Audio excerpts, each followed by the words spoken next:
Bien, bonjour à tous et à toutes, content de vous retrouver. Genèse 41, verset 14. Toujours bien ce texte de Pharaon fit appeler Joseph et on le fit sortir en hâte de prison. Il se rasa, changea de vêtements et se rendit vers Pharaon. Amen. On a vu que quand Pharaon a donné un ordre, les choses se sont passées. Et j'aimerais te dire que quand tu pries, c'est ce qu'on a vu hier, que quand tu pries particulièrement pour ceux qui ont besoin de la grâce de Dieu, qui ont besoin d'être sauvés, il y a une efficacité dans la prière, dans le cœur des incroyants. Et peut-être pour toi qui prie pour des membres de ta famille, qui œuvrent à apporter la parole de Dieu, à apporter l'évangile, sache qu'il y a des choses qui se passent dans leur cœur, que le Saint-Esprit travaille profondément, continue de prier. On voit que l'efficacité dans la prière, c'est que Joseph va sortir de prison. Il va être appelé hors de cette prison et c'est l'image pour nous, que quand tu pries, c'est comme si tu es en train d'appeler hors de la prison du monde ceux qui sont autour de toi que Dieu a mis sur ton cœur. Et peut-être tu as un fardeau pour une personne en particulier et que Dieu l'a déposé sur toi parce que c'est un homme ou une femme qui doit, connaître l'évangile, qui doit s'approcher de Dieu. Le Seigneur est en train de la faire sortir de sa prison, de la prison du monde, de la prison du péché. Et j'aimerais juste te rappeler que, l'Église, l'Ecclésia, ça s'appelle les gens hors d'eux, qui ont été appelés hors d'eux. Et nous sommes tous de cela, en fait. Nous sommes issus de cela. Nous avons été appelés hors du monde pour appartenir au Christ. J'aimerais te rassurer et te dire que c'est le Saint-Esprit qui vient convaincre et qui vient parler au cœur. Jean 16, verset 8, quand il sera venu, il convaincra le monde en ce qui concerne le péché, la justice et le jugement. Le deuxième point, c'est que, on voit que Joseph va être libéré de sa prison. Quand tu pries pour quelqu'un qui peut-être est soumis à une oppression spirituelle, il y a la puissance dans le nom de Jésus pour délivrer la personne. Continue de prier, mon frère, ma sœur. Parce que Dieu délivre encore aujourd'hui. Acte 16, verset 18, on a un exemple frappant avec Paul, qui va se retourner sur cette femme qui avait un esprit de python. Et la Bible nous dit que il va simplement lui ordonner. Je t'ordonne au nom de Jésus-Christ de sortir d'elle, et il sortit à l'heure même. Rien n'arrête la puissance du nom de Jésus. Continue de prier pour ceux qui sont, peut-être sous oppression ou qui sont, même possédés, parce que le Seigneur, va agir d'une manière ou d'une autre. Le troisième point, c'est que Joseph va être rasé. La Bible dit des détails, en fait. On peut se dire, mais pourquoi on a tous ces détails-là? Parce qu'il y a toujours des enseignements derrière les mots de l'Écriture. Parce que c'est le Saint-Esprit qui l'a voulu ainsi. Être rasé, ça fait penser, à être restauré. Il va être lavé, il va être nettoyé. C'est quelqu'un qui sent mauvais, c'est quelqu'un qui a perdu la dignité, qui sait plus qui il est. Mais le Seigneur fait une œuvre de restauration dans la vie de ceux pour qui tu pries, mon frère, ma sœur. Parce que le Saint-Esprit est à l'œuvre et quand ils lisent la parole de Dieu, quand ils commencent à ouvrir les Écritures, quand toi tu pries, le Saint-Esprit vient leur révéler les Écritures.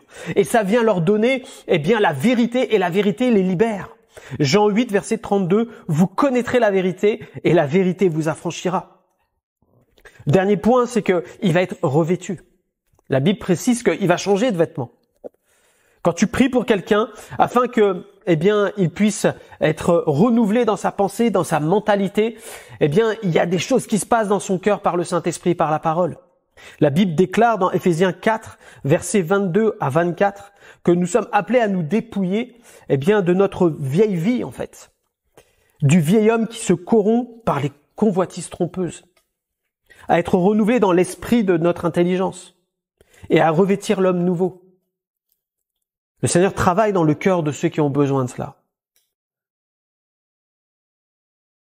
Ne t'inquiète pas pour la personne pour qui tu as sur ton cœur en ce moment. Et qui est en train, peut-être, parfois de chuter. Et de dire, mais pourquoi il rechute? Pourquoi j'essaye de l'entourer? Je prie pour lui. Et il y a quelque chose qui bloque.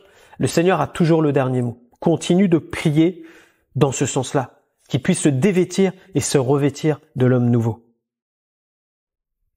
Quand Joseph va être amené dans la présence de Pharaon, c'est l'efficacité totale de la prière, c'est-à-dire tu es en train d'amener quelqu'un à vivre dans la présence de Dieu, à être rempli du Saint-Esprit.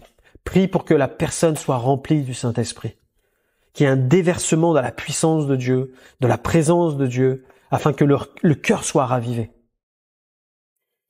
Acte 2, verset 39, car la promesse est pour vous et pour vos enfants et pour tous ceux qui sont au loin, en aussi grand nombre que le Seigneur notre Dieu les appellera. Prie pour que la personne peut-être que tu accompagnes en ce moment soit baptisée du Saint-Esprit et vive dans une autre dimension avec Dieu et rentre pleinement dans le plan que Dieu a prévu pour sa vie. L'ordre de Pharaon, qui était pour nous comme l'image d'une prière, d'une autorité dans le nom de Jésus, a eu cet effet total dans la vie de Joseph. Il a été réhabilité, il a retrouvé une dignité, il a retrouvé une place, et Dieu va utiliser Joseph d'une manière extraordinaire. L'homme, la femme ou l'enfant peut-être pour lequel tu es en train de prier a un avenir précis avec Dieu. Il est dans un plan précis. Et ce que tu es en train de déclarer dans la prière, parce que Dieu te le demande, les choses vont arriver. Peut-être pas dans le temps escompté comme toi tu le veux, mais dans le timing de Dieu. Et Dieu œuvre. Et en ce moment, tu dois avoir un fardeau sur ton cœur. J'ai ça en ce moment qui arrive dans mon esprit. À toi qui as un fardeau sur ton cœur pour quelqu'un.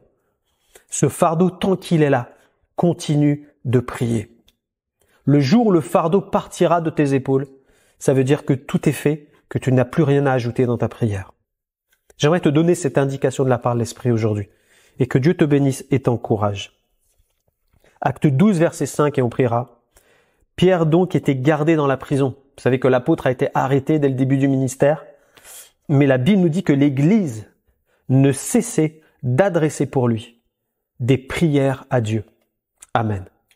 Le résultat a été qu'un ange est venu dans la prison pour le sortir de là d'une manière extraordinaire. Pourquoi? Parce que les frères et sœurs avaient à cœur Pierre. Ils avaient un fardeau sur leur cœur et l'accomplissement a été fait totalement par la prière. Alors que tu sois encouragé aujourd'hui et que tu sois béni, toi qui te bats pour tes enfants en ce moment, sois fortifié. Seigneur, merci pour ta parole, merci pour, Seigneur, la prière, merci Seigneur pour l'intercession, merci surtout pour le nom de Jésus qui change toutes les situations. Seigneur, nous voulons simplement déposer devant toi ce que tu as mis sur notre cœur. Merci Seigneur, parce que tu nous utilises dans la prière et nous déclarons Seigneur que tous ceux et celles que nous nommons Seigneur, en ton nom, Seigneur, il y a l'efficacité du Saint-Esprit qui se fera dans leur vie. Nous les appelons, Seigneur, aujourd'hui, des ténèbres à la lumière. Merci, Seigneur. Merci parce que c'est toi qui les convaincs, c'est toi qui les attires, et c'est toi, Seigneur mon Dieu, qui les restaure encore aujourd'hui. Gloire à toi, Seigneur. Merci pour tout ce que tu sauves encore aujourd'hui. Gloire à toi, notre Dieu. Amen. Que Dieu vous bénisse. On se retrouve demain.